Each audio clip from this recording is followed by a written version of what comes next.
Hey everybody, welcome to the channel. WildMax1 here, bringing you another Raid Shadow Legends video. And today, we're going to be doing another champion guide, this time on the legendary Void champion from the Demon Spawn faction, Mr. Chalco the Blind. If you just pulled this champ or are curious about him and wondering how to build him or what he's all about, I've got you covered in today's video. We're going to be doing a quick champ overview, we're going to be going over skills, masteries, gear, priority stats, relics, blessings, everything, and then at the end we're going to be doing a quick showcase in Arena and Hydra Clan Boss, two of the game modes where he excels the most. And with that, let's get right into it. So Chalco is both a debuffer and a nuker, and whenever you have both of those in one champion, you know one thing for sure: they're gonna be stat hungry, right? His passive here, Bottomless Maw, very aptly named in my opinion. Chalco's gonna want enough accuracy to land his debuffs. He needs damage stats, crit rate, crit damage. He's going to need speed, and then whatever survivability you can get on him. If you build him right, he is going to be an absolute force for your account in Arena, any wave-based content, and especially Hydra Clan Boss. He excels in pretty much any game mode at this point, I would say, but the top two that I've found are in Hydra and in Arena. And with that, let's take a look at his abilities. Starting with his A1, Blind Hunger. Attacks one enemy 2 times. Each hit will ignore 10% of the target's defense, ignoring an additional 5% for each debuff on that target. Also steals 10% of the target's turn meter. Has a 50% chance of repeating the attack against another target who is also under 2 or more debuffs. Occurs once per attack. Now, this is an incredibly powerful A1. In Arena, I have seen, if paired with another good debuffer, I've seen this take out 2 DPS. It's very, very powerful with that 10% and even more ignore defense built into it. A2, Inducer of Panic, and this is really the bread and butter of his whole kit right here. Attacks one enemy 2 times. The first hit places block passive skills and 60% decreased debuff for 2 turns. The second hit applies a debuff spread effect, taking all debuffs from the target and placing them on all enemies. That's not just debuffs that he puts on them, by the way. The debuff spread effect will work even if the initial target is killed, grants an extra turn if this attack kills an enemy. So obviously there's a lot to unpack in this loaded A2. So first thing to note is, even though it says that the debuff spread effect will take effect if the initial target is killed, you should note that the first hit places all of the debuffs. And if that first hit does kill the target, Chalco will not be able to spread those debuffs off of his second hit on a dead target, clearly. So that is something to note with this A2. But other than that, fantastic A2, right? All right, let's look at the A3. Unrelenting Violence. Attacks all enemies. Before attacking, places a 50% increase accuracy buff on this champion for 2 turns. Decreases the duration of all enemy buffs by 2 turns and places a 30% decrease speed debuff on all enemies for 2 turns. Okay, so before attacking, he's buffing himself with the increased accuracy, and only after that are we applying the decreased duration of all enemy buffs. So he's not actually decreasing buffs and applying the increased accuracy prior to attack. He's applying the increased accuracy prior to the attack, and then the decreased duration is occurring post-hit. So that is something to note. All right, and finally, looking at the passive, Bottomless Maw.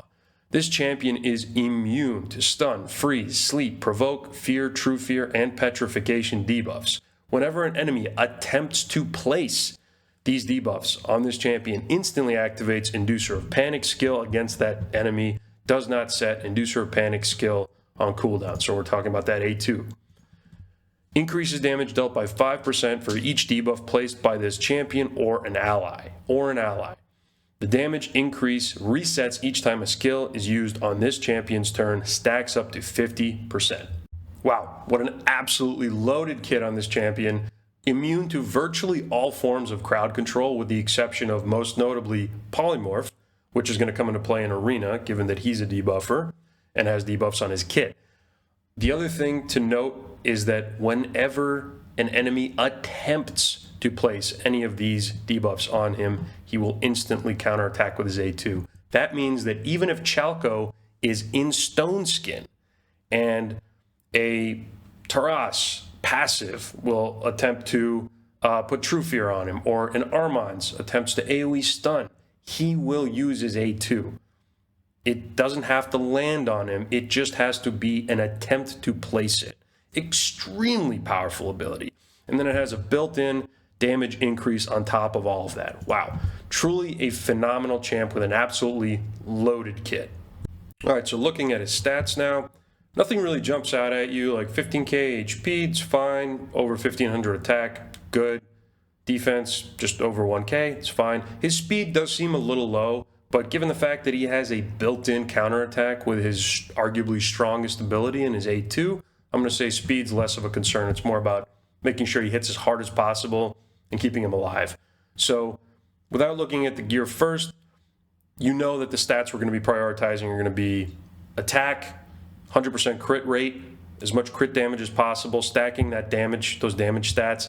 And then after that, it's going to be speed, accuracy, and then as much survivability as possible. How much accuracy you need is going to depend on what kind of content you're going to use him for, and how much speed is also going to depend on that too, right? If you're going to use him in live arena, chances are you're going to want him with at least 250 speed, depending on what tier you're in. And with that, let's take a look at how I have my Chalco built. The primary areas where I use mine are in Hydra as well as Arena. So I am prioritizing mostly for Arena, and I found that keeping him in an Arena effective build also allows him to be effective in Hydra for me. So I have my Chalco built in 4-piece lethal and 4-piece stone skin. This is kind of a classic, more endgame nuker Arena build, right? You want that stone skin in case they have a go first team that happens to outspeed you, and you want to make sure that your nukers survive. And in Chalco's case, it's even better, because if they do happen to have any debuffers going before him, then he has a really good chance of proccing his passive and counterattacking with his A2, which is very powerful. So for my total stats, I was able to snag a 5-star blessing on him, which is, again, immensely helpful for getting him built correctly.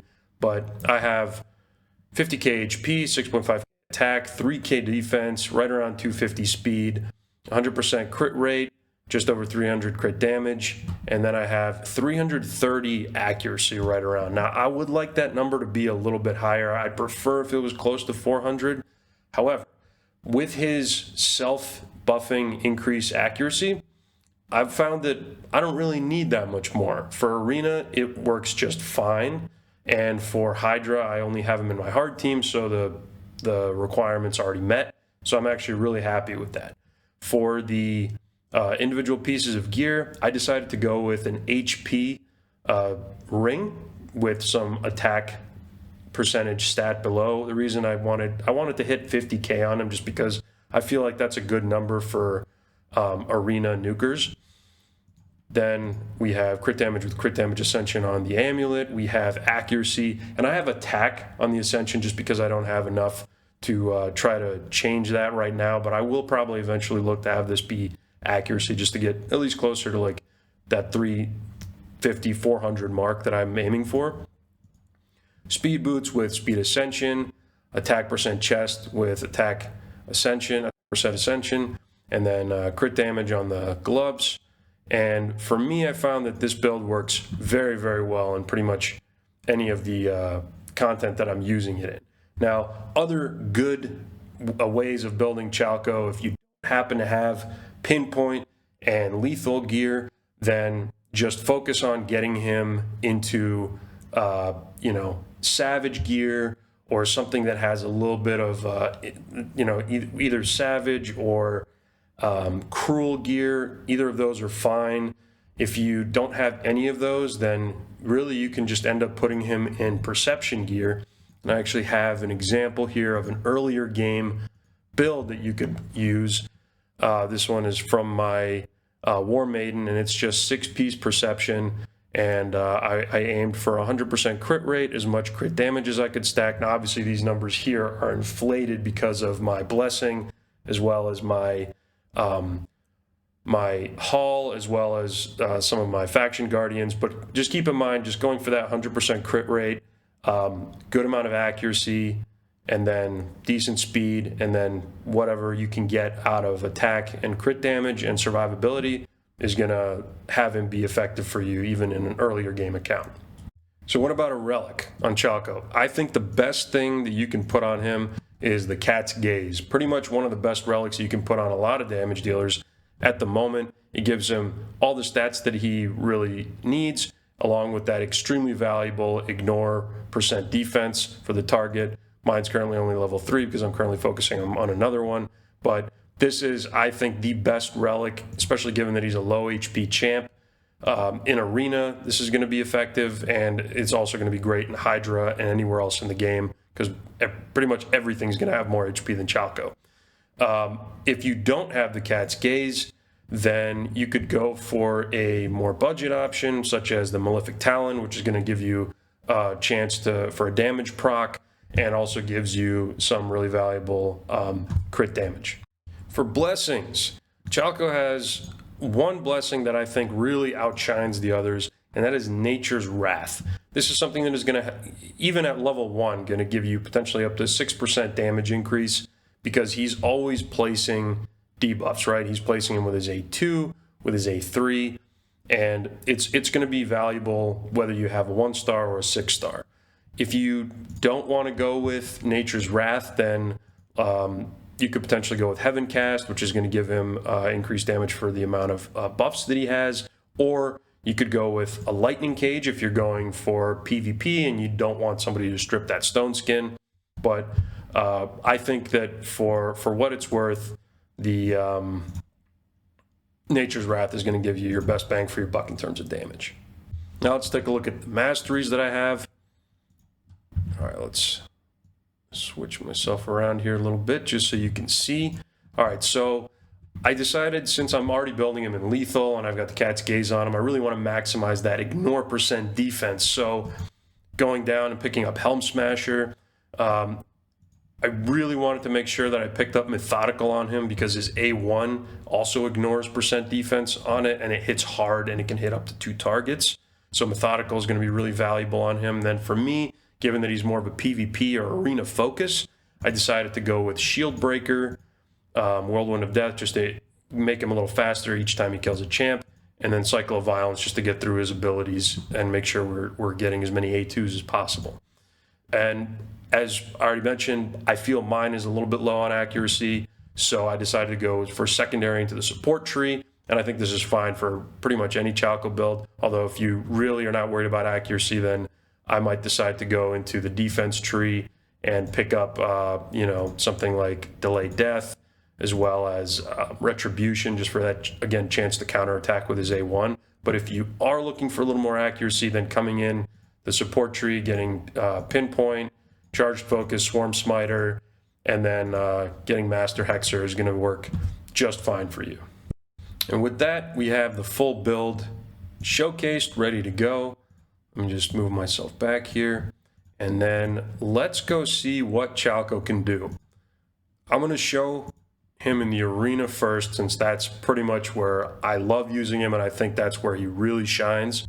Let's go with a team where we can really showcase Chalco's passive. So in this one, we have a Taras who puts a True Fear on Demon Spawn. So we're going to go in here, and let's start, and let's see what happens when Chalco's passive gets triggered by Taras's passive. So the match starts. Okay, so Sifi. So there it is. So Sifi was triggered by the passive from Taras applied to Sifi and then also to Chalco. Chalco immediately went in and used his A2 on Taras, applying a block passive as well as a decreased defense. All right, now we're going to speed boost.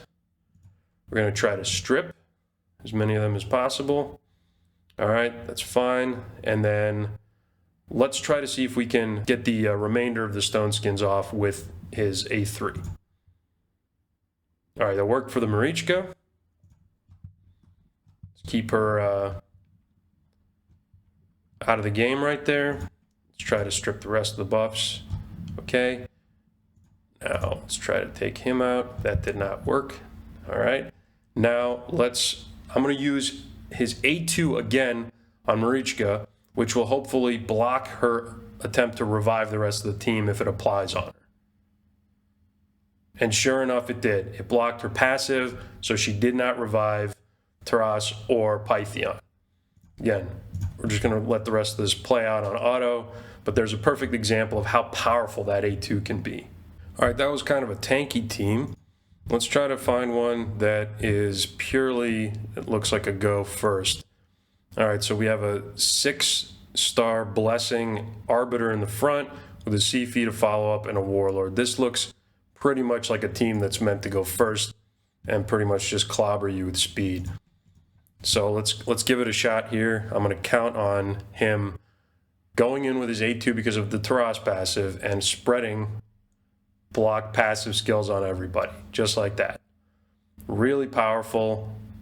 That also makes a champion like Taras, who normally is extremely tanky because of his passive, much more easy to nuke down, as you saw right there.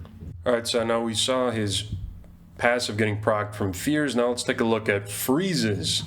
This team features a Torment. Let's see if we can find the same kind of activation. As soon as we start buffing, Torment's passive kicks in, and he immediately goes in and counterattacks with his A2, and then he blocks passive, and you don't see it again from Torment because his passive is gone at that point. So again, just another showcase. All forms of crowd control. That A2 is hunting for them. So that was a look at Arena. Now let's showcase the other really effective game mode for Chalco, where he really shines, and that is Hydra Clan Boss. He's, as I mentioned earlier, on my hard team. Let's just start this on auto. I'm just going to kind of talk through what's happening for a couple of these turns right here in the beginning, and then we're going to just skip ahead to the end where you can see a damage breakdown. So as you can see right there, Chalco did his A3, which was AoE, which procced because he hit the Head of Torment, which did a True Fear on him, proccing his passive Bottomless Maw, and then he immediately went in with his A2, and then his A2 spread the decreased defense to all the other heads, allowing my team to keep brawling. Now, there are a few key debuffs I'm missing on this team, such as Provoke, and a really effective way to deal with the True Fear of the Head of Torment. As you can see here, my way of dealing with the Head of Torment with Chalco on the team is pretty much just to have him destroy it and nuke it down as quickly as possible. So let's just skip to the end and see the damage breakdown and see how Chalco does. Now here's the final result from that run. We have Chalco with almost 80 million damage, almost doubling Thor's damage, even though they're in virtually the same gear, out DPSing a Thorion with his max HP damage. Now keep in mind, Chalco's passive, again, gets that damage boost every time that a ally applies a debuff. So in this case, we have Sishia, Thor, and a Thorion all applying debuffs, which really helps significantly boost Chalco's damage. Additionally, if Sishia or Thorion gets a weak hit on somebody, you can also use your Chalco if you're manualing to make sure he goes in there and gets that debuff spread to all the heads. So again, very useful for Hydra. Definitely somebody that should be included in all your top teams. And there you have it, everybody. Chalco the Blind, one of the most powerful damage dealers for Arena, Hydra, and pretty much anywhere in the game. If you found this guide useful, please don't forget to like and subscribe. If you want me to do any kind of guide for other champions, let me know down in the comments below. Thank you for watching the video. Thank you for your time. Have a great day, and I'll catch you in the next one.